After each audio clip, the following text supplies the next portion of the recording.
Pemirsa, Komisi Pemilihan Umum Provinsi Maluku menargetkan tingkat partisipasi pemilih pada Pilkada Serentak 2024 di angka 77,5%. Namun kenyataannya realisasi partisipasi pemilih pada Pilkada Serentak 2024 di Maluku hanya sebesar 70,05%. Untuk mengetahui berapa besar penurunan angka partisipasi pemilih, kami terhubung dengan reporter kami, Devi Alfiani, dari Kabupaten Kepulauan Tanimbar, yang akan melaporkan hasil penilaian angka partisipasi pemilih di kabupaten tersebut. Baik, silakan Devi dengan laporan Anda.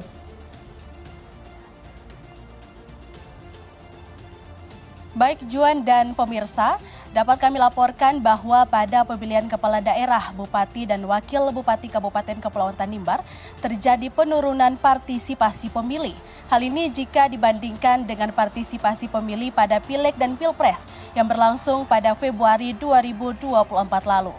Untuk mengetahui bagaimana tingkat partisipasi pemilih yang menurun di Maluku dan Kabupaten Kepulauan Tanimbar, saat ini saya sudah bersama dengan akademisi dari Universitas Lelemuko Soblaki, Eduardo Skoisin.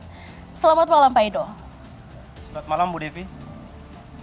Pak Edo, boleh dijelaskan secara umum bagaimana tingkat penurunan partisipasi pemilih pada pemilu kada jika dibandingkan dengan Pileg dan juga Pilpres tahun 2024? Ya, baik Bu Desi, Saudara Maluku, kalau kita melihat terkait dengan data yang dipaparkan oleh KPU Provinsi Maluku terkait dengan target partisipasi pemilu dalam Pilkada 2024, rencana mereka adalah di angka 77,5%. Tetapi pada saat realisasi itu dia mengalami penurunan dari angka 77, dia menurun di kisaran angka 70,9%. Dan kalau kita melihat lagi itu secara regional Maluku, dan kalau kita tarik di Kabupaten Kepulauan Tanimbar, berdasarkan data Pilpres dan Pileg, di angka partisipasi pemilu 75%.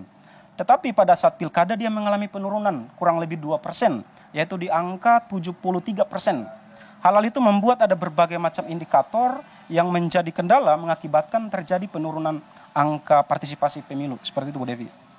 Baik Pak Edo, dalam hal penurunan yang cukup signifikan ini menurut Pak Edo sendiri apa penyebab sumber penurunan ini? Baik Bu Devi, tentunya bahwa turunnya kurang lebih 2% di Tanimbar, ada beberapa indikator yang menjadi persoalan. Yang pertama terkait dengan persoalan administrasi, lebih khususnya kepada pemilih pemula yang mereka secara administratif datanya terdata di DPT, tetapi secara dokumen kependudukan mereka tidak memiliki dokumen itu. Mengakibatkan pada saat area dalam pemilihan ada kejanggalan di situ karena secara regulasi yang berhak memilih adalah mereka yang menggunakan KTP, itu berdasarkan observasi dan pengamatan kami. Yang kedua, kalau kita melihat Tanimbar tentunya ini bicara rentang kendali. Ada wilayah-wilayah yang terisolir yang dimana karena faktor ekonomi juga ada banyak saudara kita yang berpergian keluar desa, keluar kelurahan dan juga keluar daerah, mengakibatkan mereka menganggap bahwa pilkada ini juga tidak memberikan dampak ekonomis bagi mereka. Akhirnya mereka juga berpergian keluar daerah untuk bisa mencari rezeki, mengakibatkan tingkat partisipasi itu juga menurun.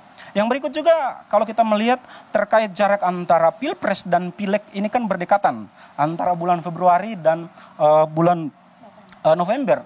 Dan ini menjadi terkait dengan animo publik.